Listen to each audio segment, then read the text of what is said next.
புதையல் எடுத்து கொடுப்பதாக கூறி 70 லட்சம் ரூபாய் பணத்தை கொஞ்சம் கொஞ்சமாக கறந்தவர்கள் போலீசில் சிக்கியுள்ளனர். உங்கள் முகத்தில் புதையல் ராசி தெரிகிறது என்ற ஆசையை தூண்டி ஆட்டையை போட்டுள்ளனர். மகாராஷ்டிராவிலிருந்து தமிழகத்திற்கு லேகியம் விற்க வந்தவர்கள் மோசடி செய்தது எப்படி?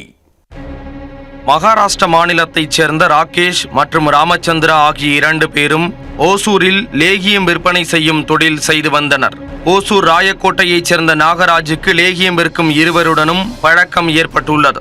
இந்நிலையில் பல்வேறு இடங்களில் புதையல் இருப்பதை கண்டறிந்து எடுத்துள்ளதாகவும், உங்களது முகத்தில் புதையல் கிடைக்கும் அதிர்ஷ்டம் இருப்பது தெரிவதாகவும் லேகியம் விற்பனை செய்யும் ராகேஷ் மற்றும் ராமச்சந்திரா ஆகிய இருவரும் நாகராஜிடம் கூறியுள்ளனர்.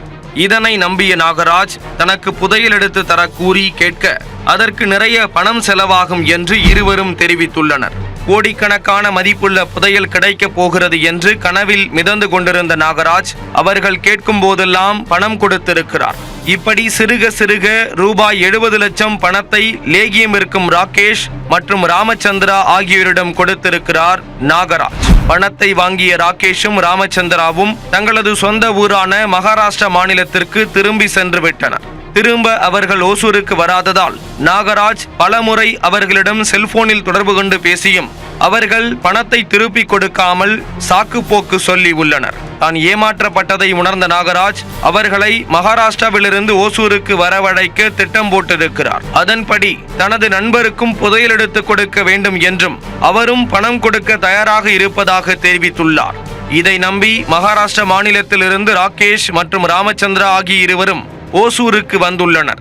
இருவரையும் நாகராஜ் தனது கூட்டாளிகள் 5 பேருடன் சுற்றி வளைத்து ஒரு காரில் கடத்தி சென்றிருக்கிறார். இருவரையும் தேன்கனிக்கோட்டை அருகே உள்ள தெப்பக்குழி பகுதியில் வைத்து சித்திரவதை செய்து தனது பணத்தை கேட்டு தாக்கியிருக்கிறார் நாகராஜ். இதனிடையே ராகேஷும் ராமச்சந்திராவும் கடத்தப்பட்டதாக ராகேஷின் சகோதரர் மாருதி என்பவர் ஓசூர் நகர காவல் நிலையத்தில் புகார் அளித்தார். அவருக்கு மிரட்டல் விடுத்த நபரின் செல்போன் எண்ணையும் அவர் காவல் நிலையத்தில் கொடுத்துள்ளார். அதை வைத்து நடத்தப்பட்ட விசாரணையில் ராகேஷ் மற்றும் ராமச்சந்திரா ஆகிய இருவரையும் நாகராஜ் தரப்பினர் கடத்தி சென்றது தெரிய வந்தது.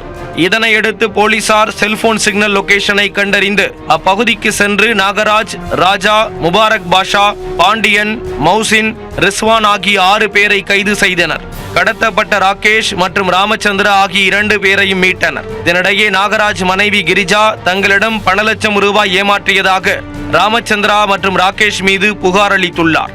அதன் பேரில் விசாரணை நடத்திய ஓசூர் போலீசார் புதையல் எடுத்து தருவதாக மோசடி செய்து பணம் பறித்த ராகேஷ் மற்றும் ராமச்சந்திரா ஆகியோரை கைது செய்து சிறையில் அடைத்தனர். புதையல் ஆசையை கூறி பணம் பறித்தவர்களும் புதையலுக்கு ஆசைப்பட்டவர்களும் இப்போது சிறையில் ஒன்றாக கம்பி எண்ணிக் கொண்டிருக்கின்றனர்.